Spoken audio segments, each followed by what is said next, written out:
We're back now with the 7 CBS News 2016 campaign embeds, the wonderful journalists who've covered every moment of this campaign.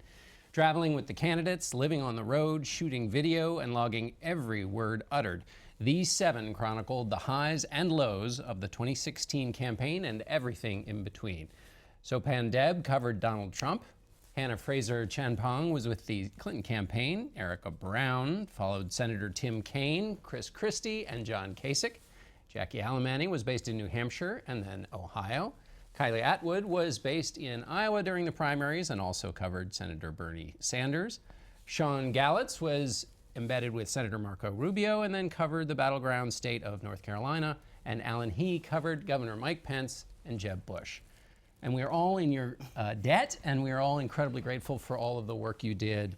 Erica, let me start with you, but I'm going to ask all of you this question, which is, if there's a story from the road, what one sticks out? It doesn't have to tell the whole story of the campaign. For me, it was being in North Carolina in June and at a Walker rally, and this nice couple, all they could do was talk about Donald Trump. And that's when you knew it wasn't just the Trump fans, but he was stealing from other candidates. Was there a moment for you that sticks out?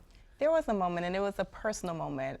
It was in New Hampshire. Before the primary, there was a really bad snowstorm, and the snow was accumulating so quickly, and I was driving, and I got very nervous. And as I was turning the corner, it seemed in slow motion, my car started to veer into a ditch, and it got stuck. And I was nervous because I was running out of gas, and every time I tried to come out, my wheels got further and further embedded in the snow. I called road assistance, and they said, we can get there in maybe 3 hours. We have a lot of requests ahead of you. And there were 5 gentlemen riding in a tow truck who drove past me. They stopped, came back, and started digging out my car. And I immediately got out, and I said, wait, I need to know how much this is going to cost me first before you guys continue, because I don't know if we can afford this.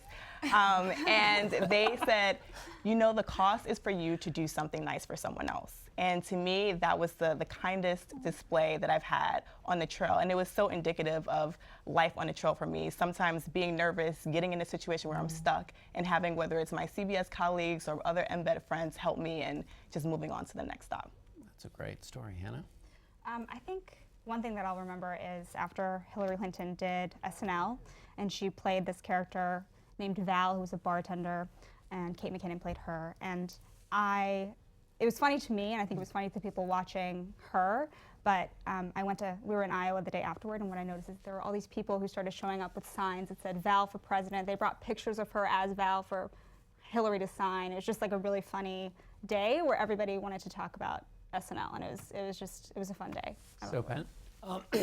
I was in Scotland covering Trump's trip abroad, and I had to make a 4-hour drive from one golf course to another. And I'm driving on the left side of the road for the first time. I'm meeting a group of reporters.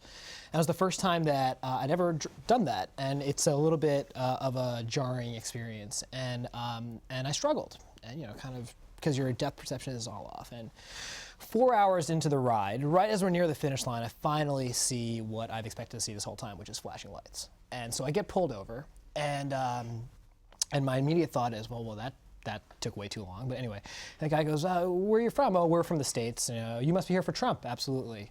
Well, we've gotten multiple reports of a drunk driver. So, and so he has me get out, and he breathalyzes me. And he says, wow, you blew a 0. I've never seen anyone drive so poorly and blow a 0. and then he insisted I keep the breathalyzer as a souvenir, and then gave me restaurant recommendations. And then and said, you must be here for Trump, and that's really great. Enjoy your time. And that was that. For some reason, that always stuck with me. 2 driving stories. We're developing a small theme here. Alan? I think the thing that sticks out to me was on the last day of the campaign. It's 8 o'clock at night. We've just landed in Manchester, New Hampshire. Mike Pence gets on the PA system on the airplane, and he thanks the staff, he thanks the Secret Service, he thanks the airplane crew, and then he goes ahead and thanks the reporters for telling the story of the vice presidential campaign. And then 20 minutes later, we're in this rally, this joint rally with Donald Trump and Mike Pence. Backstreet Boys are blaring their lasers, and then Donald Trump comes on stage and calls us the most dishonest people. And it could not be a more jarring experience. The yin and yang of the campaign, Sean. Yeah, my story's an airplane story too. I think when it really hit me, like how different this experience was going to be to anything else I did was when Marco Rubio was one of the first people to have a charter. So we were on this small private plane. It was him, couple staff, and then all of the embeds and stuff like that. And the day before Super Tuesday, we were in 5 states. We had 6 events in 5 states all over the country. And it was just incredible because then on Super Tuesday, we got up and didn't have a whole lot, but all of a sudden, here comes Marco Rubio to the back of the plane to sit down with us and just chat for an hour, like before we really even knew at that point what was going to happen. And just that access and that level of kind of comfort that somebody like that could have. It was the first time we were able to do that and realize that this was going to be quite the ride. We were only halfway there. Kylie? Iowa caucus night, hands down. I was covering Hillary Clinton that night, who came on stage and said she was breathing a sigh of relief. And Senator Harkin said that she pulled off a narrow win. Meanwhile, Bernie Sanders and his supporters are, touting a virtual tie. And then all of the reporters and all of the candidates left Iowa, and we still didn't know who had won the Iowa caucus on the Democratic side. It wasn't until 3:30 in the morning that the Clinton campaign put out a statement saying that they had, in fact, won. And I was left there to try and figure out what on earth had happened. There were coin tosses in some counties, but it just unleashed, I guess, many, many moments of shock that this campaign has brought personally, and I think for everyone who's been following it. And what about you, Jackie? So I kind of have 2 stories that I think are juxtaposed nicely. I've met, one of the blessings of being in battlegrounds has been meeting so many wonderful, amazing voters over the past few months, or I guess a year and a half now. And one of the first people I met on the job was at a Labor Day event. This woman was named Jane Lang. She had ovarian cancer and was deciding to, she had just been diagnosed and was deciding whether or not to support Bernie or Hillary. And this was in New Hampshire. And so she obviously took her duties very, very seriously. She finally came to the conclusion that she was going to support Bernie, even though it devastated her to not support potentially the first female president. And even through cancer, through chemo, she lost all of her hair in the time that I knew her. And I visited her in the hospital several times.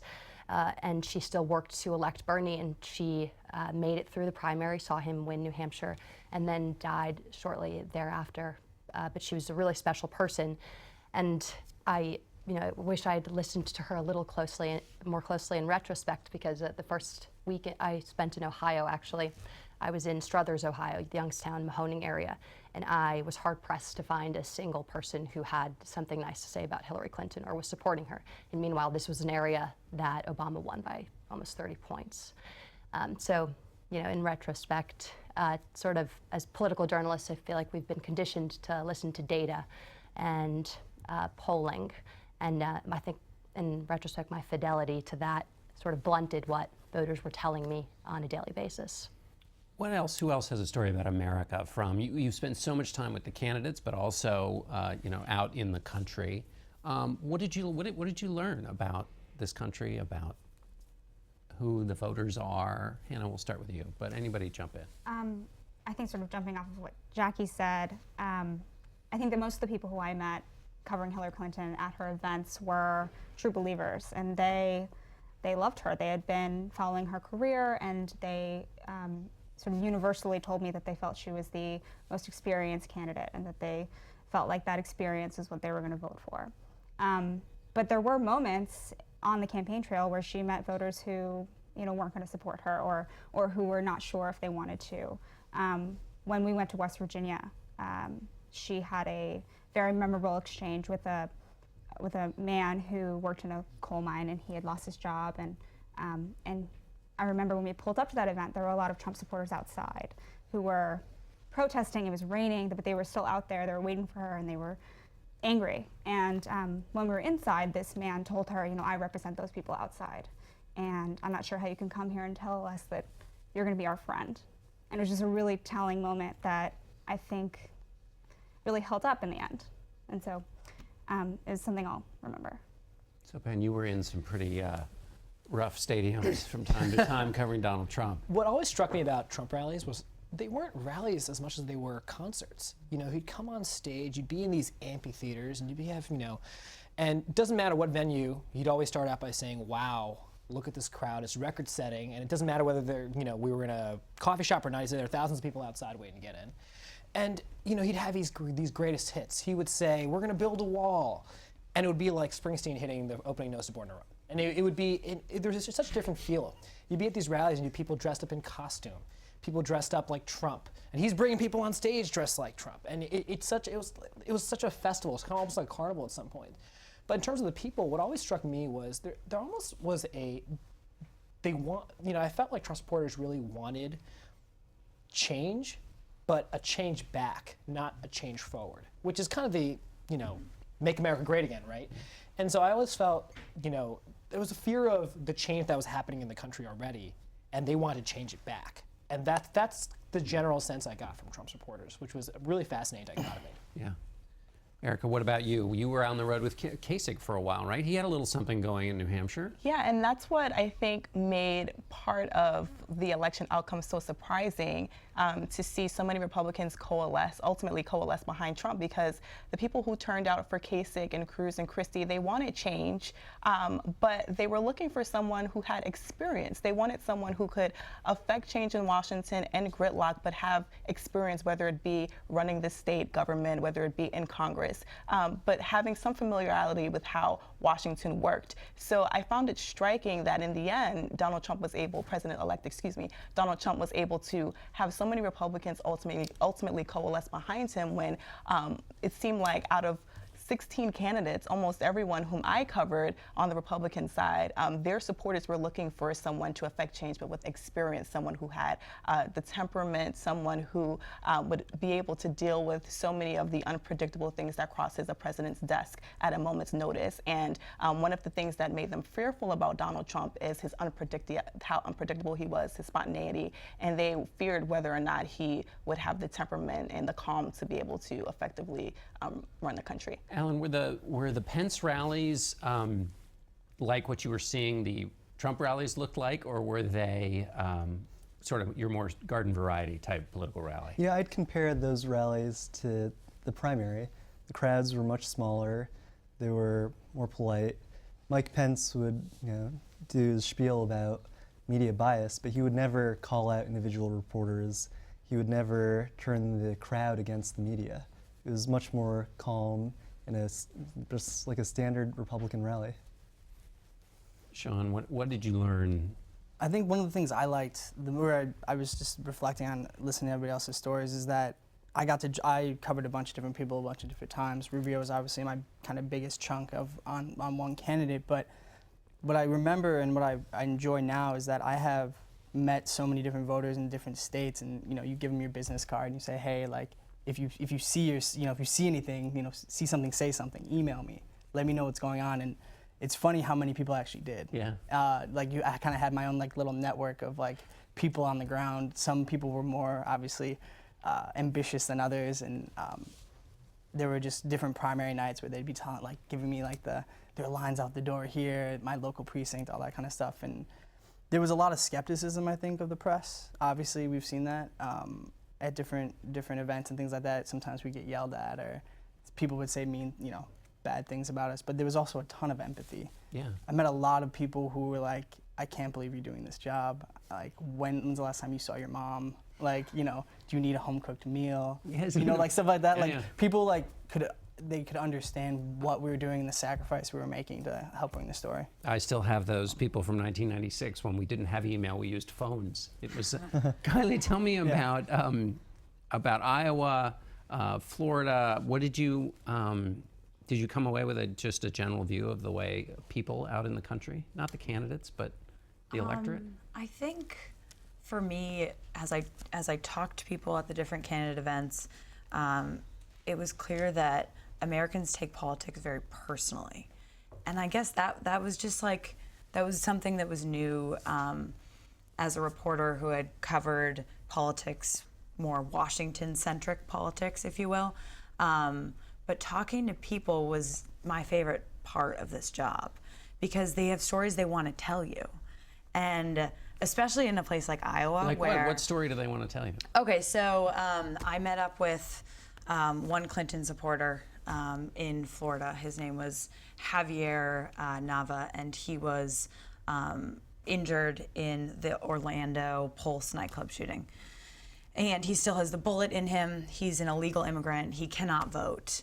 But he is a passionate Clinton supporter because he believes that people like him make America what it is today. You know, he works at a restaurant. His husband, who's Cuban, works at a gas station, and he couldn't vote, but he picked up people on Tuesday and took his fellow Latino friends who could vote to the polls. And for him, you know, being a supporter of Hillary Clinton had nothing to do, you know, with the fact that she was a Democrat. It had to do with what she stood for and how it would seriously influence his life. And he told me that he didn't want to live with the fear every day of being deported anymore.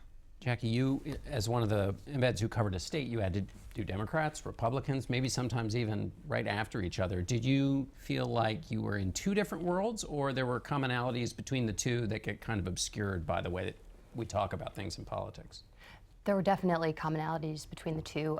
Being in the battleground states, I made it a point to talk to as many voters as possible outside of political events. So whether that was knocking on doors, hanging out at diners, going to the Cleveland Slovenian Sausage Fest, whatever it was, the common thing I heard that surprised me initially when I first got to New Hampshire was just how issue and policy-based so many of people's political inclinations were.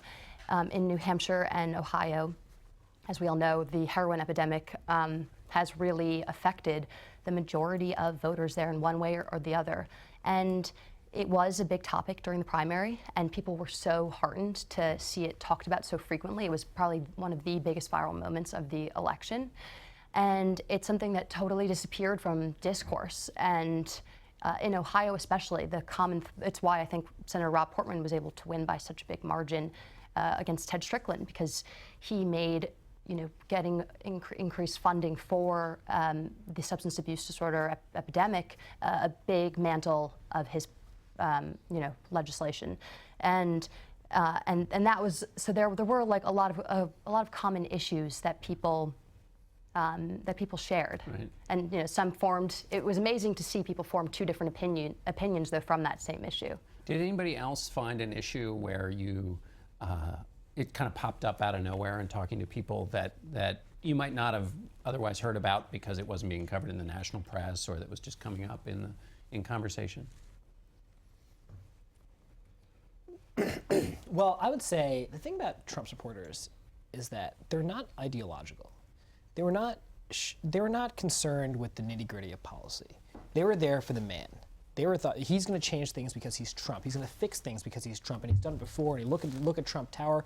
No one that has a plane like that is going to make mistakes. He's going to put the right people around him, and he's going to, just look at him. Just look at the way look at his confidence. Look at his swagger. So the people that are showing up to Trump rallies, they're not concerned with how's he going to defeat ISIS? What's the specifics? How many troops is he going to deploy on the ground? What's his tax plan? Well, how's it going to affect the deficit? They're not concerned about that. They're like, figure it out, So that always is something that struck me about Trump supporters, is that they were not an ideological group. They were attracted to the man, the character, the person, the persona. Right. And what about at Clinton rallies? Was there, she's a policy candidate, she loves policy. Was that true of her crowds? I think that when I talked to people who came to her events, they definitely had certain things in mind that they wanted her to talk about, but I think it really ran the gamut. I mean, a lot of people wanted to hear her talk about climate change, which is something Bernie Sanders talked about a lot. People wanted to know about healthcare. People wanted to know about LGBT rights. I mean, I feel like there were a lot of people who came to hear something specific whenever she was in town. And not all of them always got what they wanted, and sometimes they did, and that was really interesting to me. I was just gonna say, kind of bouncing around, I'll never forget, I had a week where, I think we all know this has been a pretty divisive election. I had a week where I covered a Bernie Sanders event on Wednesday, Ted Cruz on Thursday, Bill Clinton on Friday, back to back. And what I'll never forget, especially covering like a Sanders campaign rally and a Ted Cruz rally, they weren't talking to the same country. I felt like there was no commonality in their messaging or what they were talking about. They were painting very different pictures, and I think we're seeing some of the after effects of that in some ways. What, for those of you, when you covered candidates, was there a big low moment, and how did they respond? Or what was it like when, so Alan, you were with Governor Pence when the video comes out about Donald Trump on the bus with Billy Bush and those remarks. That may not have been the low moment, it certainly was a low moment for Donald Trump, but what was it like in those moments of, what happens to a campaign in a low moment, and how do the candidates respond? Well, it felt like the campaign, for the reporters covering the campaign, it felt like the campaign was in a death row. But, that day we went up to the rope line, which you're not supposed to do, and we asked Mike Pence, what's your reaction? What's your reaction? And he didn't respond. And then he just walked away.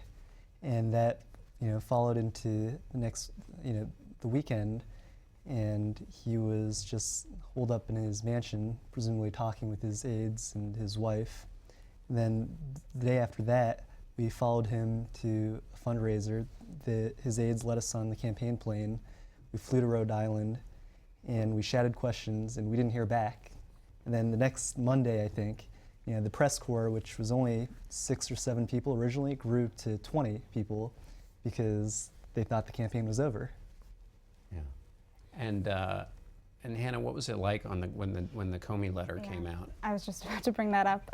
That was a really interesting day because we were on the campaign plane flying to Cedar Rapids the day that James Comey signed his letter to the Hill saying he was sort of looking at something new. And we had no Wi-Fi on the plane.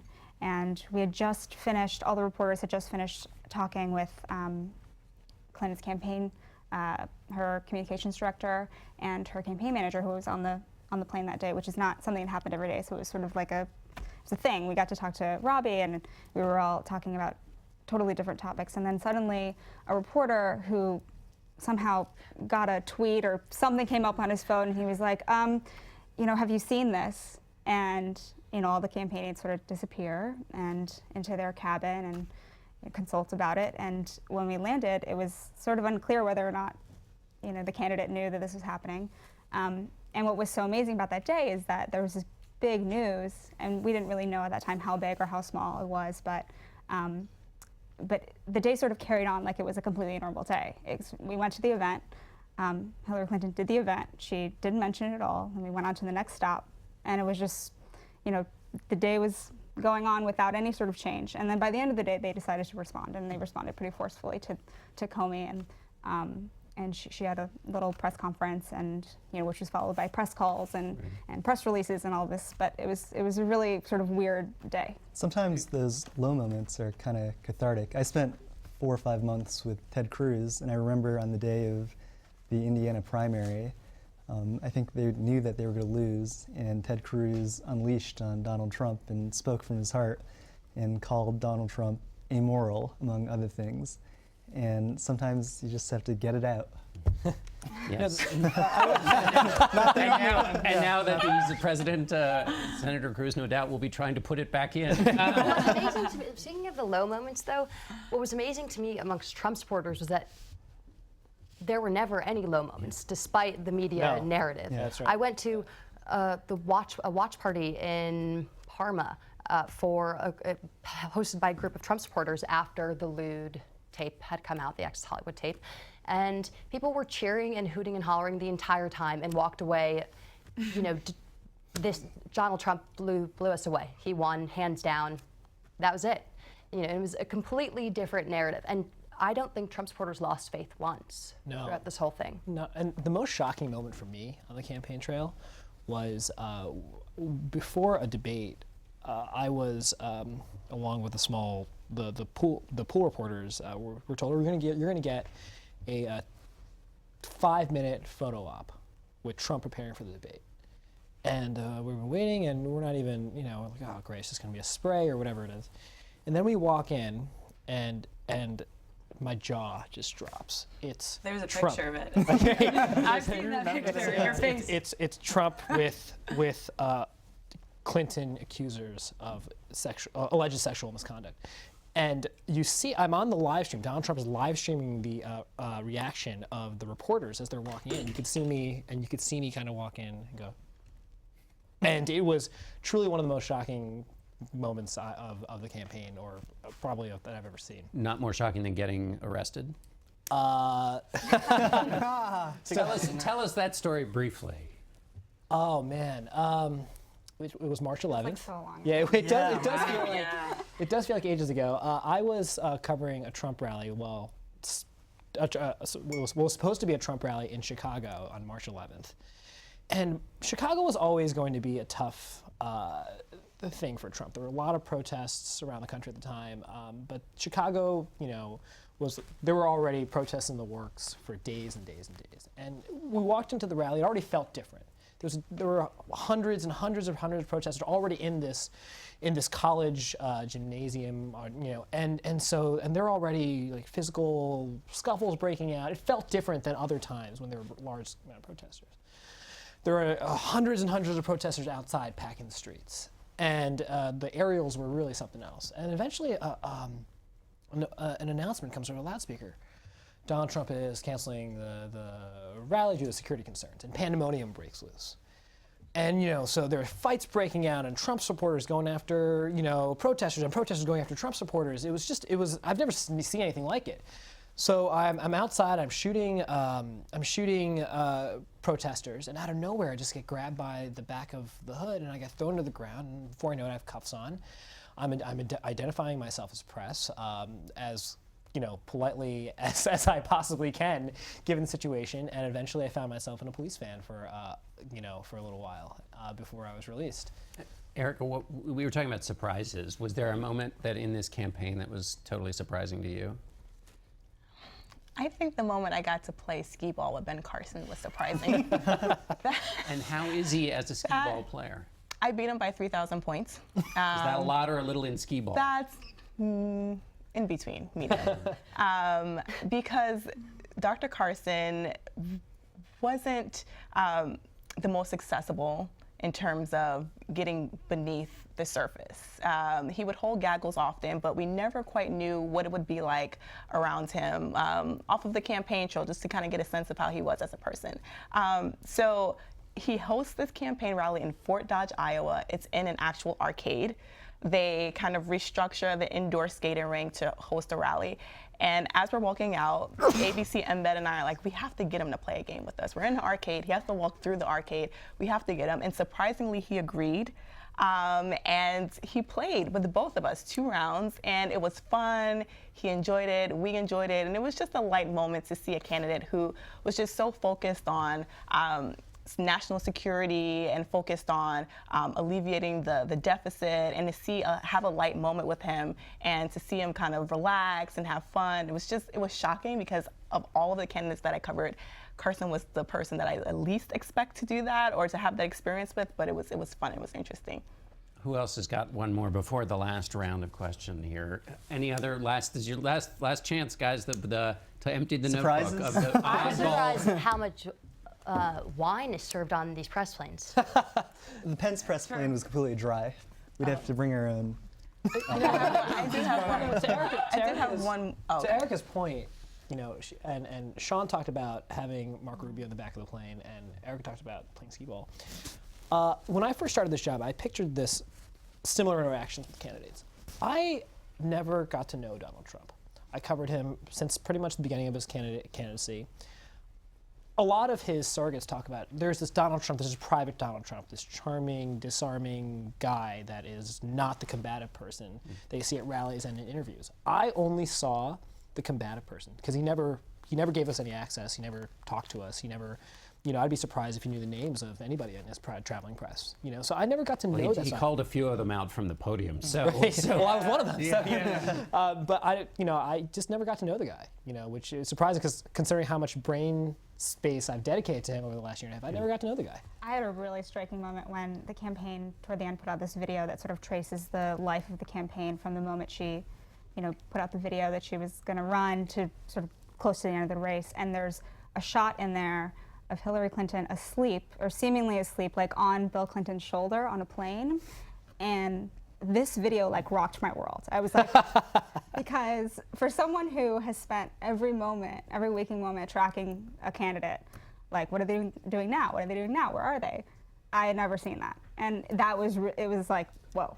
Who here and how many times had candidates in their dreams? Oh, jeez. Oof. Jackie was in my dream once. It was not a good dream. I don't know if I dreamed at all during the campaign. I was so Jackie tired. was there, and I never had candidates, but I always had nightmares of missing something, or like missing an event, or my gear breaking, or getting stranded or lost. So I never had a dream where I'm interacting with a candidate, but it's always the fear of I messed up, or I have to get to this event and I'm driving but my car won't move. It's like stuck in the mud and I can't get there. Run out of gas. We'll do how many buses missed? Anybody missed the bus We entirely? were talking about this earlier. No, I don't think any No, of but us our did. bus was We've had some crashed. one-eyed bus drivers. We're all too type A for that. Drivers You're better falling than, asleep. better than I did. All right, how many cars not returned in the condition in which they were originally rented? One. So at the very end of the Indiana primary, Ted Cruz had dropped out, was supposed to go to Texas. The valet goes to get my rental car, and he gets T-boned. Fortunately, the guy was okay. But You're the car blaming it was, on the At valet. least it wasn't your It wasn't me. I have a story I'm pretty proud of. The day of the primary, the same day Erica had car troubles, I crashed, my car crashed. The On car its own? slid into a Or pole. did The car slid into a pole. Yeah. But I went to St. Anselm's IOP instead of going to the bigger venue for Bernie Sanders that they had rented out for the day. So I was going to be late. So I could not wait around for this new replacement rental car to arrive. So I drove the car in the snowstorm with a broken steering wheel 2 miles to the venue, and I made it. And the saints be praised that you did. One time she came to my rescue when we were in Eau Claire, and I forgot about this. I was driving to a Bernie Sanders rally, and I ran out of gas. And that had never happened to me before, like in life, not just on the campaign trail. I've never run out of gas, period. But I was a mile from the event. And so I left the car, I hate to say it, in the middle of the road because there was nothing else I could do. And I got in the car with a student who said he could take me to the rally, but then he realized that he had to go to track practice, and so he was going to be late for track practice, so he took me to the track, which then took me further from where the event was actually happening. So I ran like almost a mile with all of my gear and made it.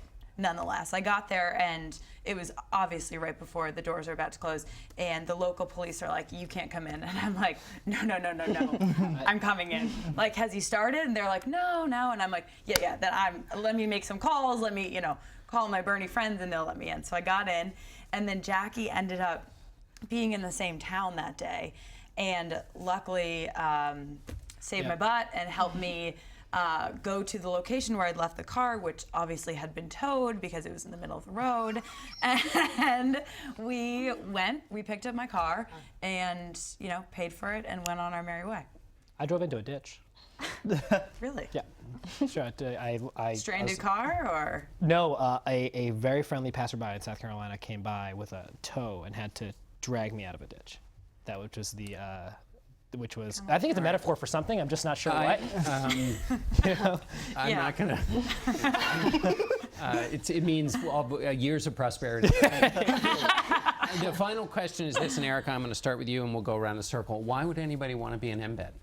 Oh my gosh, being an embed grows you tremendously as a journalist. I have learned so much about what it means to be a journalist, what it means to go the extra mile. You get to see so much of the country. I have gone to just about every corner, from Maine to Washington State, to Southern California, to the California-Mexico border, covering Bernie Sanders one day. So you get to see so much of the country, you get to interact with so many voters and learn about what makes this country unique, what makes people want to come here, and what some of the concerns are with people who've lived here and who have families here and who want to be constructive members of society. So I think that you get so much in one package. You travel the country, you learn about the voters and the issues that matter to them, you grow personally as a journalist, you're challenged, you're frightened, and you also develop so many relationships with people within CBS, within our company, and also with people with other networks that I think I'll have lasting friendships for a while. You know. I do not have anything to add. Apparently you also Sorry. I'm so sorry. No, that was perfect. What she said. It's amazing. You get to travel the country, go to places you never thought that you would have a reason or the opportunity to go, and meet the people who live there and talk to them about their lives, and it's amazing. It's unforgettable. It's great. It's an incredible experience. I will never do anything like this for the rest of my life, nor have I before this. You go to places you would never otherwise get to go to. On top of learning about America and the people, being away from friends and family for a year and a half, you also learn a lot about yourself. It's a little bit of an eat, pray, love thing, where you're also doing a lot of self-discovery, and that was very big for me. As far as at some point this ends. And then you're like, okay, but what do you want to do next? What do you want for yourself? And I don't mean that professionally necessarily, but personally. And I learned a lot about, almost supercharged it, being away for a year and a half by doing this. And it really is an incredible experience. I really recommend it to anyone who hasn't done it if they can. That's great. One of the, most striking things to me was you get to see people at their highest highs and their lowest lows. You get to see how people react when they're losing. And you meet people who are down on their luck. And that's not something that I really got to see in my life before this. Yeah, I mean, I'm echoing all of these guys. It's the hardest thing I've ever done physically, emotionally, psychologically. I mean, this job tests you in ways you didn't think were possible. And you learn, like Sopan said, a lot about yourself and what you're actually capable of. Whether you think you can stay awake for 36 straight hours and, travel the way we did and everything else. But there's also the hotel points and airline miles and all of that kind of stuff, which is not a bad perk. So the Courtyard Marriott. Yeah, I mean. I was wondering who would say that. I mean, they've all said it. I think you are on the front lines of history.